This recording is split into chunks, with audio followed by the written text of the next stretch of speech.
శ్రీ శ్రీ శ్రీ ఆచార్య ప్రబోధానంద యోగేశ్వర భగవానుల వారి దివ్య పాదపద్మములకు నా దశాంగ దండ ప్రణామములు. నా పేరు పూర్ణిమ. మాది దుత్తలూరు కమిటీ. నాకు ఇవ్వబడిన వాక్యం ద్వితీయ దైవ గ్రంథంలో రత్నవాక్యములు. మార్కు సువార్త 6వ అధ్యాయం 4వ వచనం.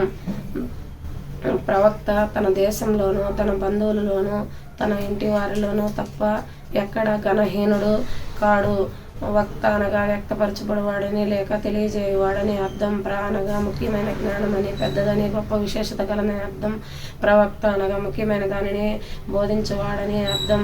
ప్రతి మనిషికి అతి ముఖ్యమైనది పరమాత్మ జ్ఞానం. పరమాత్మ జ్ఞానమును బోధించేవాడిని ప్రవక్త అని పిలువబడును.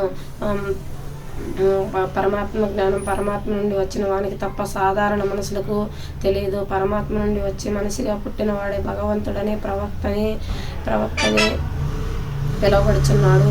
ప్రవక్త కూడా సాధారణ మనిషి వలె ఉండుట వలన తన ఇంటి వారిలోనూ బంధువులలోనూ తన దేశంలోనూ ప్రశంసింపబడడు. ఎంత గొప్ప వారికైనా ఇంటి వారిలోనూ బంధువులలోనూ చిన్న చూపు చూచుట సహజం.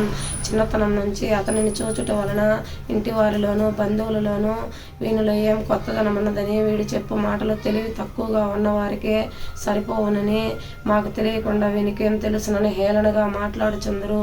ఇంటి వారిలోనూ దేవుడైన ప్రవక్త కాలేడు. ఎందుకనగా వ్యక్తిలోని ప్రాముఖ్యత వారికి తెలియదు.